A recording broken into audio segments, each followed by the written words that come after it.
NOQ News on Oculus Quest, August 11th through the 5th. Among Us VR beta signups are now available. Cannot wait to hopefully see some creators try out this game and give their honest feedback. SideQuest is no longer accepting Gorilla Tag clones, and this is such a great move because you'd have games like Monkey Chase or Ragdoll Rebellion or whatever it's called that were just copying this multiplayer hit game. Drop Dead The Cabin VR is a sequel to Drop Dead Dual Strike and is launching on the Quest 2 later this year.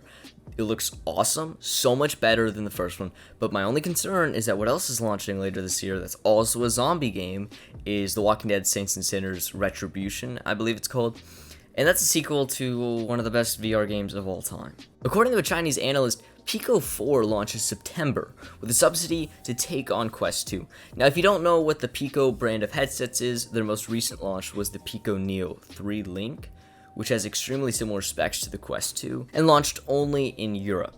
The reason it did that is because the overarching parent company ByteDance described it as like a beta program kind of thing, but the Pico 4 sounds like a brand new full launch of a headset that's really taking on the Quest 2. Now, can I tell you my problem with this though is because so many people look at the Pico 4, say, the only reason I'm gonna get this headset is because of no Facebook. And I really get that people hate Facebook. They really do. My problem with that is that when you look at the company that owns the Pico brand, ByteDance, you know what they are? They're a social media company. You know what social media company they are? They're TikTok. And you're really choosing between TikTok or Facebook. Pick your poison. Tennis League VR looks to bring the sport of tennis to the official Quest platform. Now, previously, the only way you could play tennis on the official Quest store platform was via Sports Scramble, which was a hybrid between baseball, bowling, and tennis. So it wasn't even like a solely tennis-based game. And it was very arcadey in terms of the gameplay. This looks a lot more realistic in terms of gameplay.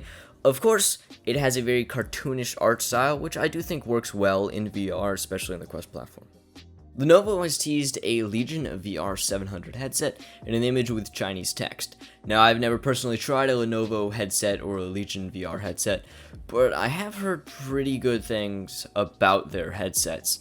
Now, especially with VR gearing up for like a Generation 2, if you will, with Apple's new VR headset, PSVR 2, and Project Cambria, and the Pico 4, this is awesome to see because it shows so many new competitors in the field for this Generation 2 of VR, which we haven't seen this many headsets coming out since I would say 2016 when VR first went commercial. Okay, so each week I'm going to be reviewing a game on the Quest platform, either on App Lab, SideQuest, or the official platform. This time it's on the official platform. It is Blaze Rush Star Trek. This game came out pretty recently and I think it is heavily overlooked. It actually originally came out on the PS3 and that sort of era, but what happened was when PC VR first came out, they brought it over. And then now on Quest 2, they just brought it to the Quest 2 from PC VR. It's basically the exact same, they didn't change much, and the game is very obviously not natively designed for VR. However, it looks great and the gameplay is amazing. It's got so many power-ups, the online is great. It's such a fun game to play, and for only $15, it really feels like a steal, even for like, I don't know, like a 10-year-old game. It's such a fun time. For the VR release of the week, we have Warplanes Battles Over Pacific. Now this is a sequel to Warplanes World War I Fighters, I believe it's called, and that was an awesome aerial combat-based game set in World War I. This is now set in World War II and has you fighting against the Japanese. From what I can tell, everybody seems to like this game a lot more. It's a lot faster, it's quicker, it feels more refined as an aerial combat-based game. And it looks awesome. Graphically, it's a really cleanly designed game with a lot of customization options, a campaign, and I believe some multiplayer options. I've played the first one, I haven't played this one, but it looks really, really good, and it has some great reviews already.